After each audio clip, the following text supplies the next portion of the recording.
Yeah? We got this time, now. Yeah? And then we got a second time. At the end of that second time, so that after this first time, that's the separation of the sheep and the goats, right? Okay. The second time, when the world is starting to improve, because there's been a separation of these good and bad, bad will still start to come up. And at the end of that second time, into the third time, perfection, that is when you're directly accountable to God. Jesus is not in that picture, so to speak. And at that point, if you say, oh, it's because of sin, that's it. So that's more closer to the Muslim position then. So you could say it's like an abrogation, kind of. I haven't lost you. So basically... Where are you sourcing this from? The Bible. Right, okay. I really, if you give me some time, I can find it. Okay, so you believe that Jesus has some sort of role to play in the next world, and that is why he's the Messiah. Yeah, we believe the Prophet Muhammad ﷺ will be our intercession. So the day of judgment. I know that you feel directly accountable to God. That's fair enough. Just watch out behind you. I wish, from my perspective, that was the case. But my natural question would be, why do you believe the Bible is a reliable source of information? This is again many of the questions I've written on my phone. But very quickly, God can, not because he's incapable, but God cannot deal with us at the moment.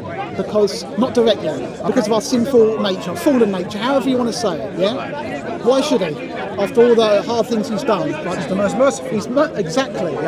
But he's put a process in place to articulate that mercy. Yeah? Messengers, prophets. Yes.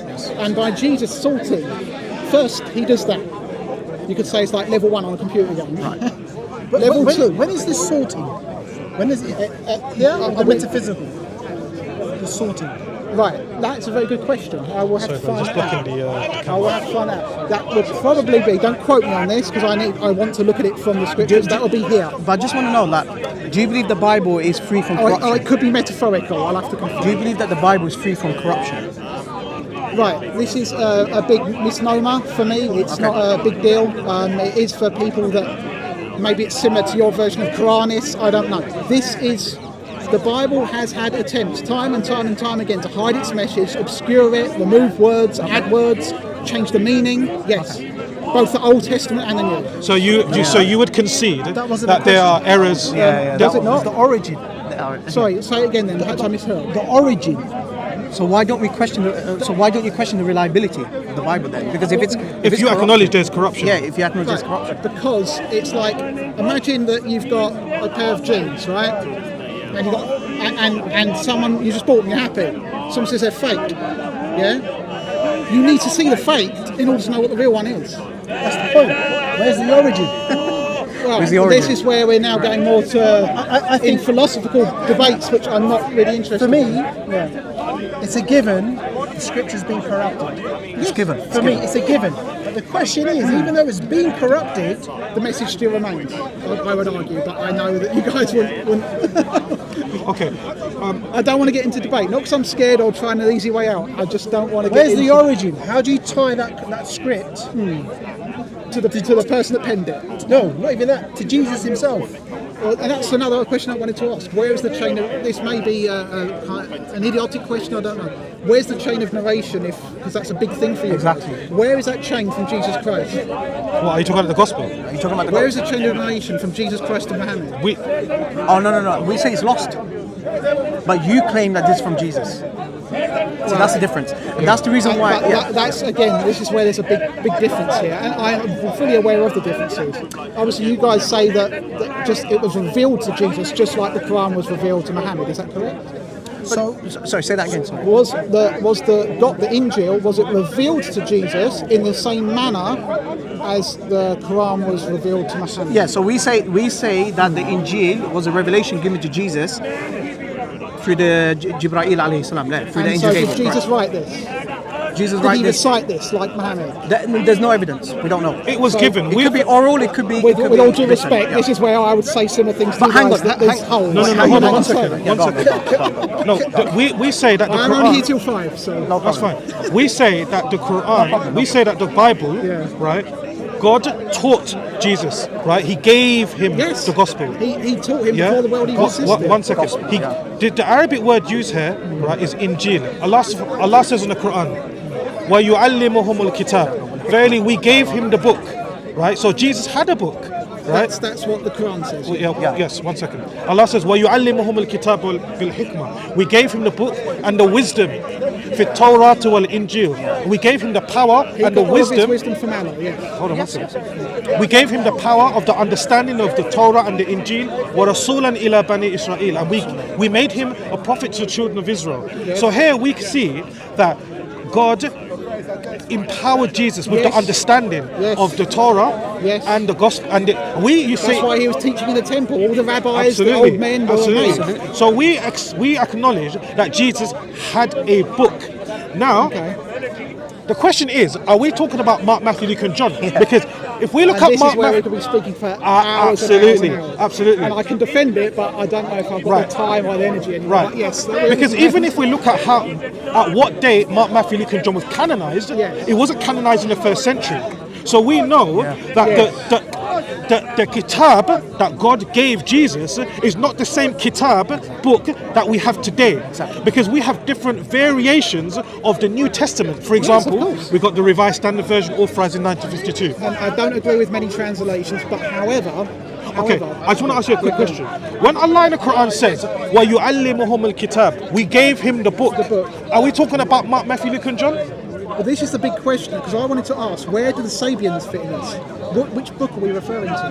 When it says we gave the book to the Sabians or something like that? Who were the Sabians? No, it doesn't say that. Or they're the people of the book, sorry. They are the people of the book, the Sabians. Or, there's two types. Sabians. Sabians, Okay. No, they were indigenous group of people lived in Iraq. There's one that's called Sabian, and there's one that sounds like Sabian, but it's not. They're very similar terms. But anyway, they're referred to as people of the book. This is very interesting to me because this is nowhere. I think we're a bit sidetracking. You're talking about a different community that did believe in the oneness of God, right? And they were known in Iraq. And they're indigenous people. They don't exist anymore. Yeah. But what book did they have? I don't know. It doesn't mention. It doesn't mention, but we believe that Allah sent down thousands of prophets, right? Allah sent down thousands of prophets, and then, of course, we believe that the Quran is the final testament, because unfortunately, due to manipulation and handwritten, self-authored books that we have, people claim that these books are from God, such as, and I will say it was the New Testament. People claim that the New Testament is from God, and we know that unfortunately, due to the hence of time, that there have been evidence of corruption. I agree with some things, but this is not necessarily. I'm playing the advocate again. Yeah, just for. So yes, I agree. The Bible, it has been. We can say it's been restored because we can see counterfeit and truth. That's another. How? Not perfect truth. We're not perfect. But can I just? Go on. Sorry, Harry. Go on. If it was corrupted beyond all recognition. Why was it such a big thing for the churches to burn anyone or kill anyone with the Bible at the time? Okay, that goes back all the way to Constantine. You know, if we look at the Catholic Church, I'm not just picking on that, but if you owned a Bible or read the Bible to the layman, the average person, it's power. Right, What are they trying to hide if it's corrupted? Right, have you heard of the Nag Hammadi treatise? Oh yeah, I have. It rings a bell. I don't know what it is. Right. So if we go as early as the 1st and 2nd century, right? Yes. And this is the reason why I was actually speaking about the Gnostics, because the Gnostics had. That's fine. No problem. Sorry. I know. Can you repeat that? Sorry. Right. Yeah. So you know, we see that the Gnostics. You see, we have variant different Christian sects, early as the 1st and 2nd century, right? And if we look into history itself, we will see that the Nag Hammadi, right, was a manuscript that was unearthed, I think in 1940s, I believe, right? And they unearthed a completely different gospels, right? And these gospels were buried, right? This isn't the same things that were found in by that tribe boy in the caves in the mountains. There's two. There's a Dead Sea Scrolls. There's the Dead Sea Scrolls. That's near it. Qumran Scrolls. Sorry, carry on. Okay, so we've got the Codex Sinaiticus, right? That was found in the early 19th century, right? And that was found by a man called Professor Michael Tessendorf, right? And he unearthed the Codex Sinaiticus, which probably dates around the 2nd to the 3rd century, right? Now, if you look at the comparison between the Codex Sinaiticus and our current gospel today, we will see a remarkable difference. Yes. A remarkable And difference. I would like to say that I would love to give you some examples. I know some of them. I'm not saying I know it all, but what I'm saying is this is why I don't want to blow my own trumpet, so to speak. But this is why I don't want to say, because it sounds wrong, we have a restored translation based on these scripts to our understanding. So what restored translation are these? Again, Sinaiticus, there's a lot. There's a lot, to be honest. They've been like in the court of law, cross-reference scripts. If anything is not found in any of the other scripts, it was removed, taken out. Right. So do you understand why in Islam we do not believe that the Gospels today are completely reliable? Because I can get your point. I'm not arguing. No, I know. Although we got a different perspective on what does that mean, but I am not arguing that there's. So why do you base your belief on that corrupted source? Because I don't.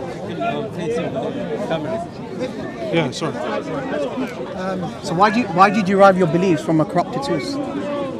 Let me put it this way delicately. I love history.